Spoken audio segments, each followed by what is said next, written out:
On Mother's Day, my mother looked me straight in the eyes and said, "Jocelyn, you were my biggest mistake." In front of everyone. No warning. No hesitation. Just one sentence that made the room go completely silent. But what she didn't know was that I had spent the previous 3 weeks uncovering something she never expected me to find. Have you ever spent years trying to make your mother proud, only to realize she had already decided you would never be good enough? Have you ever been the daughter everyone called selfish, while quietly being the one who kept the family afloat? I didn't argue with her that morning. I didn't cry. I simply placed the Mother's Day gift I'd brought for her back into my purse and asked one question. "Mom, before I leave, do you still want me to keep paying for your house?" Her face changed. And that was the moment I knew Mother's Day was about to become the day my family finally learned the truth. The look on my mother's face stayed with me all the way home. She hadn't expected that question. Neither had I. For years, I had trained myself not to notice the little changes in Vesper's expression whenever money came up. The tightening around her mouth. The way her eyes would suddenly become careful. The little pause before she'd say, "We're family, Jocelyn. We don't keep score." But I had kept score. Not because I wanted to. Because someone had to remember what had actually happened. I was 34 then, and for most of my adult life, I had carried a strange relationship with my mother. From the outside, Vesper and I looked perfectly normal. We hugged at Christmas. We sat beside each other at family dinners. I called her on her birthday. I brought flowers when she was sick. But there was always a distance between us. A distance I had spent years trying to cross. When I was a little girl, I thought mothers naturally loved their daughters in the way I saw in movies. I thought my mother would be the person who noticed when I was frightened, who celebrated when I succeeded, who told me I had done well without immediately explaining how I could have done better. Vesper wasn't that kind of mother. If I brought home a report card with 4 A's and 1 B, she'd point at the B. If I won an academic award, she'd ask why Knox hadn't received one too. If I got a promotion at work, she'd smile politely and say, "That's nice, sweetheart. Just don't let success make you forget where you came from." And somehow I always heard the warning louder than the congratulations. My younger brother Knox was different. Knox could walk into Vesper's house 3 months behind on a car payment, and she'd ask whether he'd eaten. I could walk in with groceries, pay the electric bill, and replace a broken appliance, and she'd tell me I was showing off. For years I told myself I was imagining the difference. Then I became old enough to stop imagining it.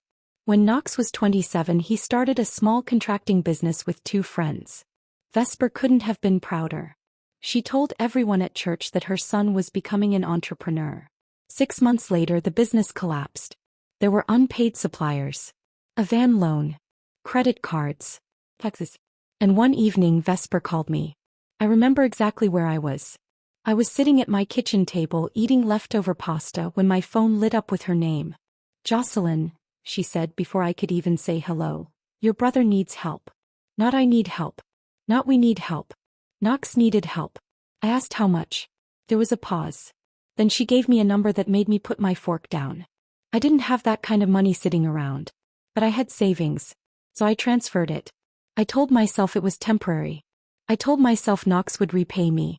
Most importantly, I told myself that this was what families did. What I didn't understand then was that helping once would become helping again. And again. And again. A year later, Vesper's roof started leaking. She called me. Then the furnace broke. Then there was a plumbing problem. Then the mortgage rate changed. Every time there was a reason. Every time there was an emergency. And every time, Vesper somehow managed to make me feel guilty for hesitating. "You know I wouldn't ask if I didn't have to." That sentence became her favorite weapon. So I stopped hesitating. I paid the repair bill. I covered the insurance shortfall. I helped with the mortgage. I even signed documents connected to the house because Vesper told me they were simply there to keep her from losing it. I never thought of those payments as sacrifices. Not at first. I thought of them as proof that I was finally becoming the daughter she wanted. Maybe if I helped enough, she'd look at me the way she looked at Knox. Maybe one day she'd say, "I'm proud of you, Jocelyn." That sentence meant more to me than it should have. And that was my mistake. Because while I was trying to earn my mother's approval, she was quietly rewriting the story of what I had done for her. At family gatherings, Vesper began making little comments. "Jocelyn has always been very independent." Or, She doesn't really like getting involved in family matters. Sometimes she'd laugh and say, she has her own life. We don't expect much from her. Everyone heard it. Nobody questioned it. And I didn't correct her. I thought protecting my mother's dignity was more important than defending myself. Then slowly something changed. The same people Vesper had told that I never helped started asking me for help directly. An aunt needed money for a medical bill. A cousin needed a temporary loan. Knox needed another business rescue. And whenever I refused, they looked at me like I had suddenly become cruel. That's when I realized something uncomfortable. Vesper hadn't just been hiding my help. She had been using it to make herself look like the victim. She needed everyone to believe she was the mother struggling because her successful daughter had abandoned her. And I was the daughter who kept quietly paying the price for that story. So I stayed silent. Because some part of me was still that little girl holding a report card, waiting for Vesper to circle the good grades and say you did enough. Then came the mortgage. That was the one thing I had never fully understood. Vesper's house was beautiful, but it was also expensive. It had belonged to my grandparents, and Vesper treated it like proof that she had built a respectable life. Years earlier, when she nearly lost it, she asked me to help restructure the payments. I agreed. I signed what she told me was necessary. I made the payments she couldn't make. And eventually I convinced myself that the house was stable. Until the week before Mother's Day. That's when I received a statement I hadn't seen before. I opened it expecting another routine account summary. Instead, I found a balance that made my stomach drop. There were charges I didn't recognize. There were payments made on dates I hadn't authorized. And there was one line that kept pulling my eyes back to it. My name was attached to the obligation. Not Vesper's. I read it 3 times. Then a 4th. And suddenly Mother's Day didn't feel like an ordinary family celebration anymore. Because I realized something. My mother hadn't simply been asking me for help. She had been building something around me. Something that could leave me responsible for her house while someone else walked away with the benefit. And I had no idea how long she'd been planning it. But I was about to find out. I wish I could tell you that the statement was the moment I finally confronted my mother. It wasn't. I still gave her the benefit of the doubt. That was the embarrassing part. Even after everything I'd seen, some part of me was still trying to protect her from the truth I was beginning to uncover. I called the number listed on the statement the next morning. A woman named Marla answered and verified my information. When I explained that I was trying to understand several charges connected to my mother's house, her tone changed. Not dramatically. Just enough for me to notice. She asked me whether I had recently signed any refinancing or transfer documents. I told her no. There was a pause. Then she said, "That's concerning because we received paperwork recently indicating that your financial interest was being restructured." I actually laughed. Not because anything was funny. Because I couldn't believe what I was hearing. Restructured by whom? She wouldn't answer that directly. Instead, she told me I needed to speak with the attorney handling the property. I wrote down the name. Then I sat at my kitchen table for almost 10 minutes without moving. The Mother's Day argument suddenly felt different. My mother's words came back to me. "You were my biggest mistake." And then my own question. "Do you still want me to keep paying for your house?" I had asked it almost impulsively. But now I wondered if I'd accidentally stepped on something Vesper had been trying to keep buried. I called her. She answered on the 4th ring. "Jocelyn." Her voice was completely calm. Too calm. I asked her about the property paperwork. There was a silence. Then she said, "What paperwork?" I told her what I'd been told. She sighed. "Sweetheart, this is exactly why I don't like you looking at things you don't understand." That sentence bothered me more than the paperwork itself. I asked her to explain. Instead, she asked me whether I had spoken to anyone else. I said no. Another pause. Then she said, "You don't need to make everything into a crisis." I stared at the phone. A crisis? I wasn't the one who had supposedly submitted paperwork involving my name without telling me. I asked her directly if she had signed anything on my behalf. Her answer came immediately. No. It was too quick. I had known my mother for 34 years. I knew the difference between a confident answer and a prepared one. That was a prepared one. I told her I was going to speak with the attorney. She became irritated. "Why can't you trust me?" That question stayed with me. Because suddenly I understood something. Trust wasn't supposed to mean refusing to look at documents. Trust wasn't supposed to require me to ignore my own name on a financial obligation. And trust definitely wasn't supposed to mean putting my future at risk because my mother didn't want questions. I ended the call. Then I drove to the attorney's office. His name was Graham. He was older, quiet, and had the kind of office where every folder seemed to have its own folder. I gave him my identification. He looked at it. Then he looked at me. "You're Jocelyn?" "Yes." He leaned back slightly. "I've been expecting you." My stomach tightened. "What does that mean?" He reached for a file.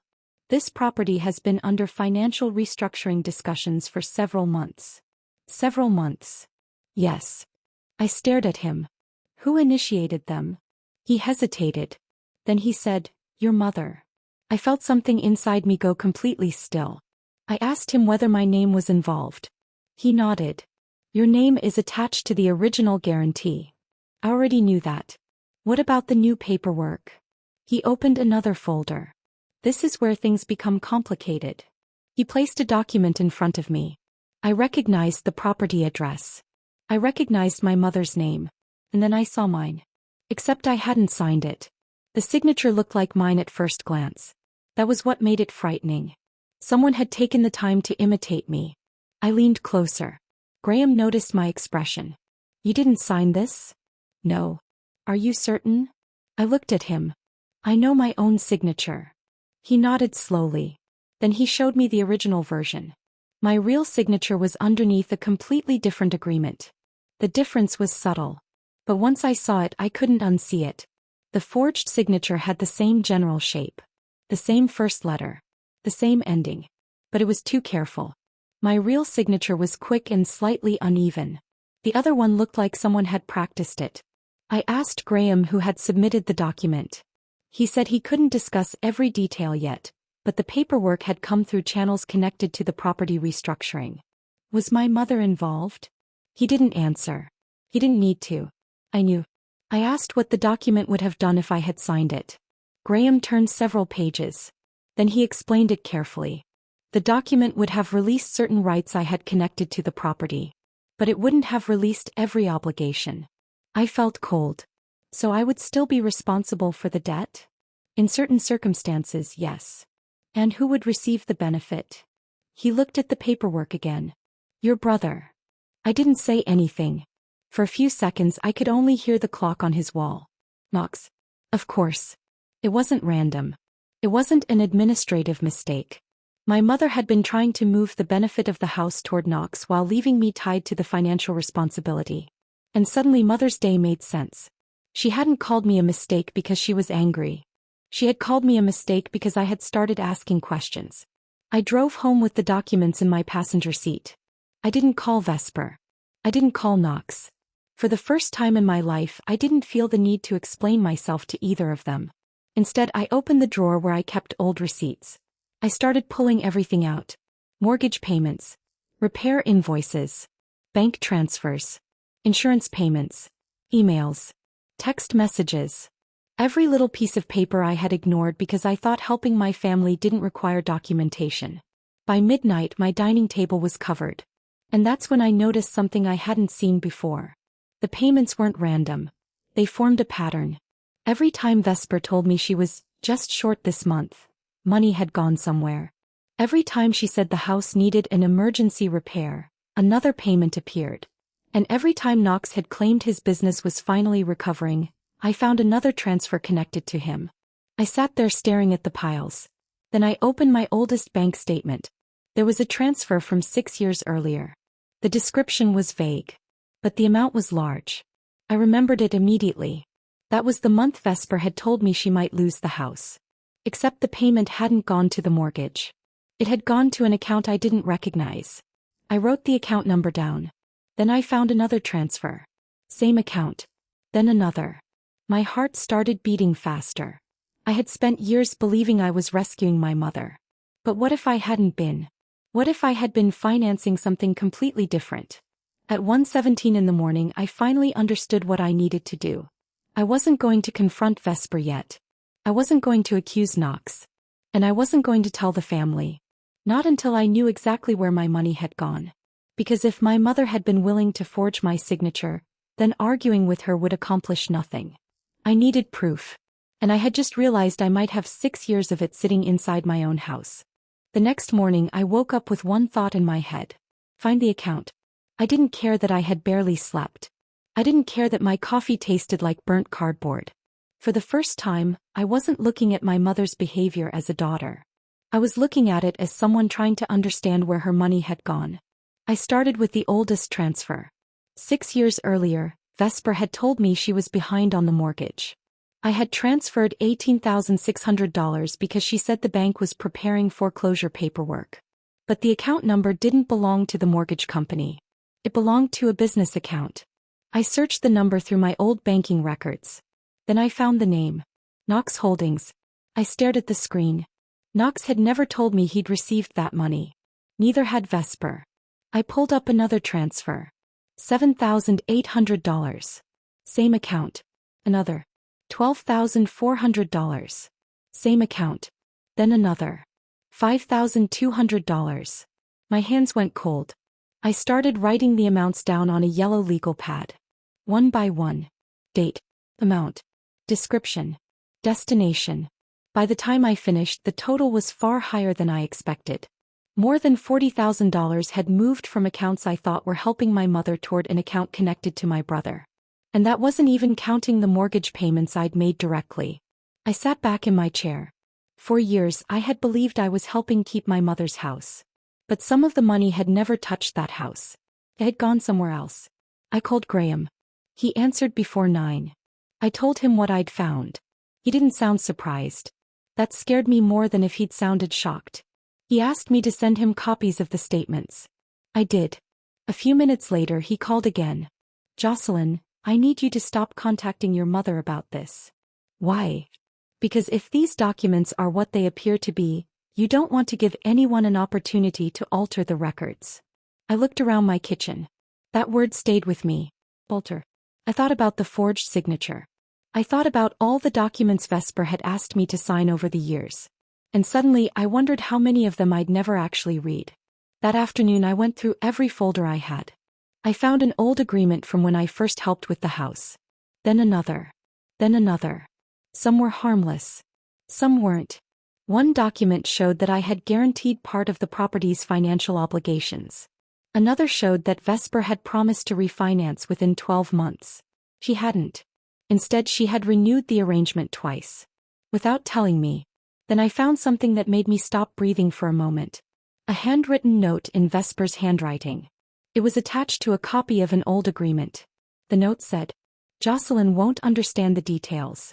Just get her to sign before she changes her mind. I read it twice. Then a third time. There was no date visible on the note. But the document beneath it was dated 4 years earlier.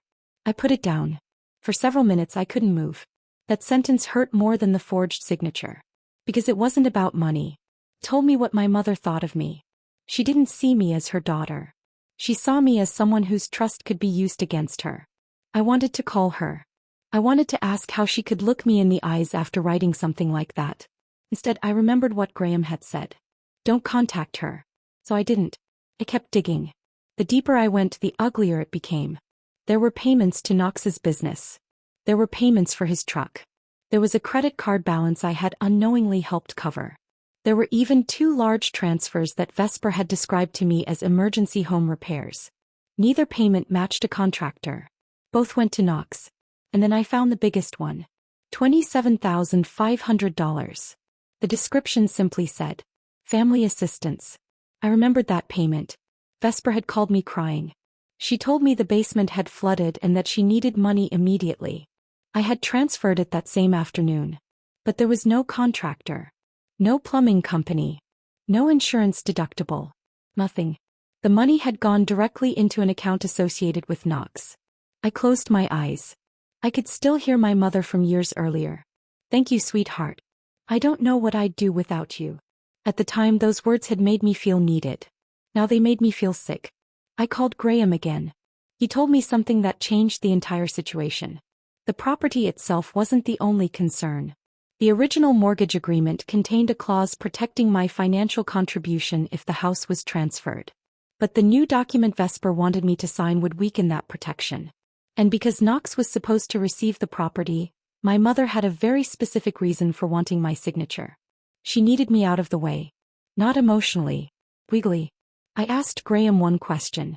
Can she actually transfer the house to Knox without me? Not cleanly, he said. What does that mean? It means she needs your cooperation or she needs to challenge your rights. I looked at the forged document sitting on my table. So that's what this is. Yes. I leaned back. For the first time, I understood why Mother's Day had become so important to Vesper. She had been trying to get me emotional. She had tried guilt. She had tried humiliation. She had called me her biggest mistake. And then she had tried to make me feel so unwanted that I would simply walk away. Maybe she thought if I was hurt enough I'd stop asking questions. Maybe she believed I'd finally give her exactly what she'd always wanted. My signature. My silence. My money. I looked at the Mother's Day card I'd bought her sitting on the counter. I had written 3 sentences inside.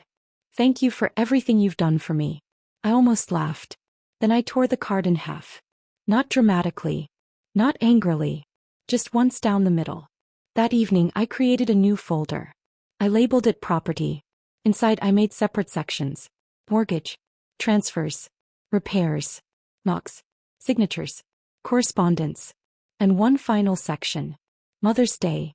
I placed the original card from the brunch inside that last folder. Then I wrote the exact words Vesper had said. You were my biggest mistake. Underneath it I wrote one sentence of my own. Now I know why you needed me to believe that. Because if I believed I was worthless I might walk away. If I walked away Knox could get the house. And if Knox got the house, my mother could pretend none of this had ever happened. But there was one thing neither of them had counted on. I had spent years keeping records without realizing I was keeping evidence. And now I wasn't going to confront my mother with accusations. I was going to let the documents speak for me. The next morning Graham called. His voice was different. More serious. He told me he'd found something else in the property file. Something I hadn't asked about. Something that had been submitted only weeks before Mother's Day. He said I needed to see it in person. And when I asked what it was, he gave me an answer that made my stomach drop. Jocelyn, it isn't another transfer document. He paused. It's a statement from your mother claiming that you voluntarily agreed to give up your interest in the house. I stared at the wall. I hadn't agreed to anything. But apparently my mother had already started telling the paperwork a different story. And now I knew this wasn't just about a house anymore. It was about whether I could prove that I had never given away what she was trying to take. Graham's words stayed in my head all the way to his office. A statement from your mother claiming that you voluntarily agreed to give up your interest in the house. I kept replaying that sentence. Not because I was confused. Because I wasn't. I knew exactly what I had agreed to over the years. I had agreed to help. I had agreed to make payments. I had agreed to guarantee certain obligations. But I had never agreed to walk away from the property. And I certainly had never agreed to leave Knox with the benefit while my name remained attached to the debt. When I arrived at Graham's office, he already had the file open. He didn't waste time with small talk. He slid a printed statement across the desk. This was submitted by your mother 3 weeks ago. I picked it up. It was written in formal language, but the meaning was simple. Vesper claimed I had expressed a desire to relinquish any future interest in the property, because I wanted to avoid continued family conflict. I almost smiled. Not because it was funny. Because it was so perfectly calculated. My mother had taken something I had said years earlier and turned it into a legal story. I remembered the conversation immediately. It had happened after another argument about Knox. I had told Vesper, if this house is going to be the source of fighting forever, I don't even care about it anymore. I had meant emotionally. I had meant I don't want to fight with my family over a house. Vesper had apparently heard something very different. Or pretended she did. I looked at Graham. That isn't an agreement. No, he said. It isn't. Then why would she submit it? He folded his hands. Because she wants the record to show that you intended to give up your interest. I stared at the document. Suddenly everything connected. The Mother's Day insult. The pressure to sign. The family accusations. The forged signature. The statement. Vesper wasn't improvising. She had been building a paper trail. And she had been doing it long before I realized there was a game being played. I asked Graham how much of my mother's claim could be challenged. All of it, he said carefully. But we need evidence. I almost laughed. Evidence. That was the one thing I suddenly had plenty of. I opened my folder. Then another. I laid the documents across his desk. Bank statements. Payment confirmations. Emails. Repair receipts. Copies of agreements. Messages from Vesper asking me to make specific payments. Graham looked through them one by one. The longer he read, the quieter he became. Finally he looked up. Jocelyn, your mother may have made a serious mistake. What kind? She assumed you weren't keeping records. I leaned back. That sentence hit differently. Because she was right about one thing. I hadn't been keeping records intentionally. I had simply been saving everything. Every time I paid a bill, I kept the receipt. Every time Vesper emailed me, I kept the email. Every time Knox asked for money, I saved the transfer confirmation. I had never imagined those little pieces of paper would one day become the only thing standing between me and a financial disaster. Graham asked me about the $27,500 transfer. I explained what Vesper had told me at the time. He pulled up the bank record. Then he compared it with the property file. There is no corresponding repair expense. I know. He looked at me. Do you know where it went? Yes. I showed him the Knox Holdings statement. He studied it. Then he made a note. Keep the original.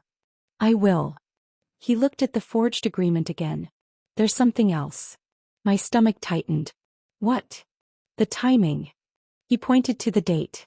The document claiming I had voluntarily surrendered my interest had been submitted shortly after one of my largest mortgage payments.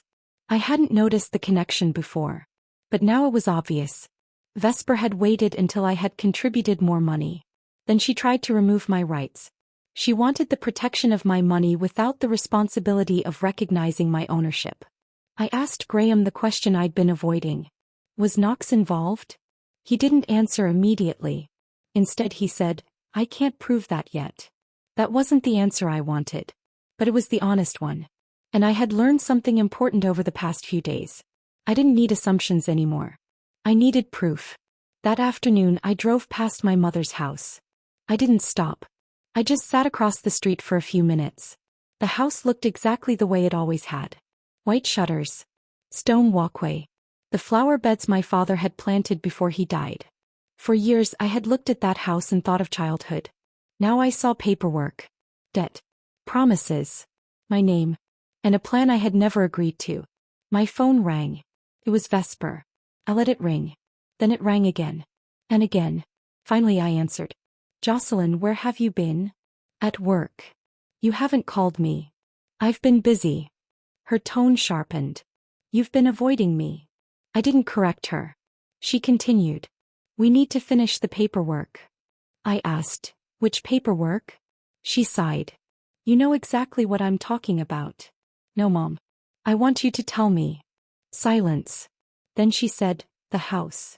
I looked through the windshield. What about it? I've decided Knox should have it. There was. Not we've decided. Not the family thinks. I've decided. I asked her why. She said Knox had earned a chance. I almost asked how. Instead I asked why my name appeared on documents I had never signed. Her voice changed. What documents? I told her I knew about the statement. For several seconds she said nothing. Then she whispered, Graham shouldn't have shown you that. I closed my eyes. That was enough. He knew. She didn't ask what I meant. She didn't say it was a misunderstanding. She simply wondered how I had found out. I asked her directly. Did you submit a statement saying I agreed to give up my interest? She answered carefully. I told them what you said. I said I was tired of fighting. You said you didn't care about the house. I said I didn't want to fight over it. You're splitting hairs. No, Mom. You are. The silence between us felt enormous. Then she said something I will never forget. You have enough money to start over. Knox doesn't. I stared at the steering wheel.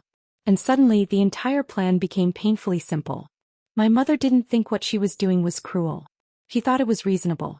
Because in her mind my ability to survive made my loss acceptable. I asked her one final question. Would you still do this if I were the one struggling? She didn't answer. She didn't have to. I ended the call. That night I didn't cry. Instead I opened my laptop. I created a timeline. 6 years. Every payment. Every request. Every promise. Every document. Every time Vesper had said one thing to me and something different to the family. I even included the Mother's Day incident. Not because the insult had legal value. Because it showed the emotional pressure surrounding the paperwork. At the very bottom I typed, I never voluntarily surrendered my interest in the property. Then I printed the timeline. 23 pages. I read every page twice. There was something strangely calming about seeing my life reduced to dates and numbers. For years, Vesper had controlled the story because she controlled the conversations. Now I had something she couldn't interrupt.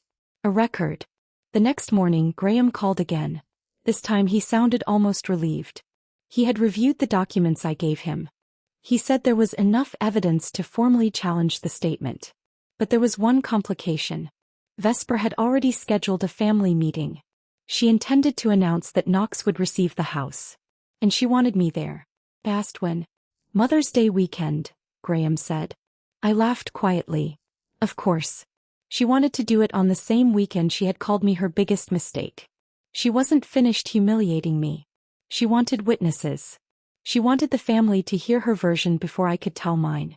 For the first time I wasn't afraid of that meeting. I actually wanted it to happen. Because Vesper had spent years believing she controlled the story. She didn't know that I had finally stopped trying to convince her I was a good daughter. I was simply going to show everyone what I had been. The daughter who paid. The daughter who signed. The daughter who kept every receipt. And, finally, the daughter who had learned when to stop. I didn't tell Vesper I was ready. I didn't tell Knox. And I didn't tell the rest of the family what Graham and I had uncovered. For once, I understood that silence could be more useful than an argument. The family meeting was scheduled for Saturday afternoon at my mother's house. 3 days away. Graham advised me not to confront anyone before then. Let her speak first, he told me. People reveal more when they think they're in control. I wrote that sentence down. Then I waited. Saturday arrived with clear skies and an uncomfortable warmth that didn't belong in May. I stood outside my mother's house for almost a full minute before walking toward the door. I could hear voices inside. Knox was laughing. That sound alone made my stomach tighten. For years I'd helped him whenever he needed something. Tuition. A car repair. A business loan. An emergency transfer. Every time Vesper had told me the same thing. He's your brother. As if being related meant I had to keep paying for his decisions. I opened the door. Everyone looked at me. Vesper smiled. Not warmly. Politely. The kind of smile she used when church members were watching. Jocelyn, she said. I'm glad you came. I took off my coat. I wouldn't miss it. Knox stood near the fireplace with his hands in his pockets. He wouldn't look directly at me. That told me more than his words ever could. My aunt and uncle were sitting on the couch. 2 cousins stood near the dining table. Everyone had been invited. Everyone was waiting. Vesper motioned toward an empty chair. Sit. I didn't. I stayed standing. She frowned slightly. Then she began. I think we all agree that Mother's house should stay in the family. I looked around the room. No one interrupted. Vesper continued. Knox has been trying to build something for himself. He has responsibilities. He has children. He needs stability. I almost smiled. I had responsibilities too. But nobody had ever used that word when talking about me. Vesper reached for a folder. And I believe the fairest solution is to transfer the property to Knox. There was no discussion. No question. A decision. She turned toward me. Jocelyn has already expressed that she doesn't want to continue fighting over the property. I heard someone inhale sharply. My uncle looked at me. I said nothing. Vesper opened the folder. I've prepared the necessary documents. Knox finally looked at me. There was something in his eyes I hadn't expected. Guilt. Just for a second. Then it disappeared. Vesper slid a document across the table toward me. Sign this. I looked down. It was the same document Graham had shown me. The one claiming I was voluntarily giving up my interest. Except now there was another page attached. A transfer agreement. My name was already typed beneath the signature line. I looked at my mother. You prepared this before I arrived. Of course. She said it as if I were being difficult. I picked up the papers. Then I noticed something. The signature page wasn't the only thing wrong. There was a paragraph referencing a payment I supposedly received in exchange for surrendering my interest. I looked at the amount. $10,000. I had never received $10,000 from Vesper. Not once. I looked at Knox. He suddenly became very interested in the fireplace. I asked, "Where did this payment come from?" Vesper's face tightened. "You don't need to worry about that. I do if it's written in my name." She reached for the papers. "Jocelyn, don't make this difficult." I pulled them back. "No." The room went silent. It was the first time I'd ever said that to her without immediately explaining myself. She stared at me. I continued. "I don't agree to this." Her expression changed. "You told me you didn't care about the house." "I don't care about fighting over the house." "That isn't what you said." "It isn't what you wrote." Her eyes narrowed. "What exactly are you accusing me of?" I looked around the room. Then I placed the document back on the table. "I'm not accusing you of anything." I paused. "I'm asking questions." That made her nervous. I could see it. She looked at Knox. Then back at me. I asked the first question. "Why does this document say I received $10,000? Nobody answered. I asked the second. "Why does it say I voluntarily surrendered my interest when I never signed anything?" Still nothing. Then I asked the third. "Why did you submit a statement about my intentions without asking me?" Vesper's voice became colder. "Because I know my daughter." I looked at her. "No, Mom." My voice stayed calm. "You know the version of me that you've spent years controlling." That sentence changed the room. My aunt lowered her eyes. My uncle leaned forward. Knox finally spoke. "Jocelyn, maybe we should just talk about this privately." I turned toward him. "Why?" He didn't answer. "Were you involved in preparing these documents?" He swallowed. "Mom handled it." That was the answer. Vesper snapped. "Knox, enough." I watched them. Mother and son. One protecting the other. Exactly as they'd done for years. Then I reached into my bag. I placed a folder on the table. Not dramatically. Just carefully. Vesper looked at it. "What is that?" "Records." Her face went pale. I opened the folder. The first page was a bank statement. Then another. Then another. I placed them in chronological order. "This is the money I paid toward the house." Nobody spoke. I turned the next page. "This is the money you told me was being used for repairs." Another page. "This is where it actually went." Knox's face changed. My mother reached for the papers. I moved them away. "No." She froze. I had never stopped her from taking something out of my hands before. I looked directly at her. "You wanted everyone here." She said nothing. "So let's be honest in front of everyone." I placed one final document on the table. The handwritten note. "Jocelyn won't understand the details. Just get her to sign before she changes her mind." My mother's eyes locked onto it. For the first time since I was a child, I watched her lose control of her expression. She whispered my name. I didn't answer. Knox stepped closer to the table. "Mom." She raised her hand. "Don't." Her voice was barely audible. I looked at him. "Did you know about this?" He didn't answer. That was enough. I felt something inside me finally settle. Not anger. Not revenge. Clarity. I had spent years wondering whether I was imagining the manipulation. I wasn't. It was sitting on the table. Printed in black and white. Then Vesper did something I wasn't expecting. She started crying. Real tears. The kind I'd seen as a child when she wanted me to feel guilty. But this time I didn't move toward her. She looked at me. "You're destroying this family." I shook my head. "No." I gathered the documents. "You did that when you decided my silence was worth more than my trust." Then I stood. But before I reached the door, my uncle spoke. "Jocelyn." I turned. He looked at the papers. Then at my mother. "I think there's something else we need to know." Vesper's face changed again. "Don't." My uncle frowned. "What?" She stood abruptly. I said don't. And that's when I realized something. There was another secret in that room. Something even Vesper was afraid someone might ask about. I looked at my uncle.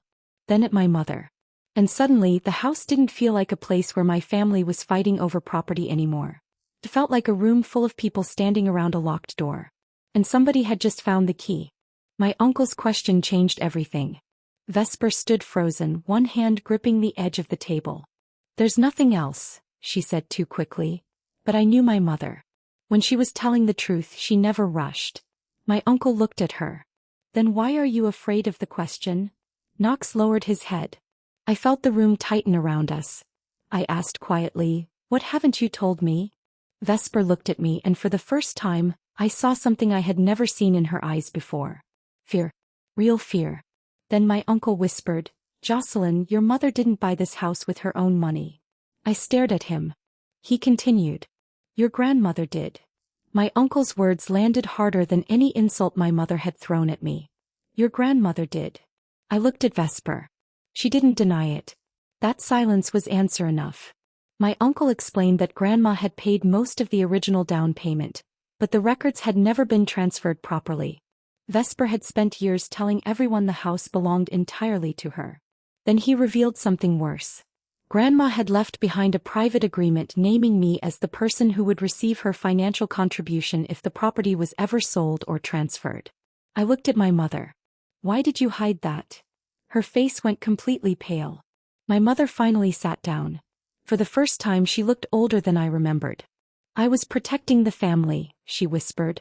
I almost laughed. Protecting the family had become her excuse for everything. My uncle reached into his briefcase and pulled out an old envelope. "This is what your grandmother gave me years ago." Inside was a handwritten agreement, signed by Grandma and witnessed by a local attorney. It clearly stated that if Vesper ever transferred the house, Grandma's original contribution would belong to me. I looked at the date. It was signed just months before Grandma died. Then I noticed the second signature. Vesper's. She had known all along. I stared at my mother's signature until the letters blurred. She hadn't simply forgotten about Grandma's agreement. She had signed it. My uncle watched me carefully. "She knew exactly what that document meant," he said. Vesper finally spoke. "Your grandmother made me promise something." "What?" "That I would keep the house in the family." I looked at Knox. "So you decided that meant giving it to him?" She looked down. "I thought you would understand." That sentence broke something inside me. Because once again she had decided what I should sacrifice without asking me. I placed the agreement beside my evidence folder. "Then we have a problem." And this time my mother knew she couldn't talk her way out of it. My mother stared at the two documents sitting between us. For once she had no answer ready. Graham had warned me not to argue, so I kept my voice calm. "I don't want Knox's future," I said. "I want what I paid for and what Grandma intended for me." Knox finally spoke. "Jocelyn, I didn't know about Grandma's agreement." I looked at him. "Then ask Mom." He turned toward Vesper. She wouldn't meet his eyes. That was when my uncle quietly said, "There's one more document." My heart sank.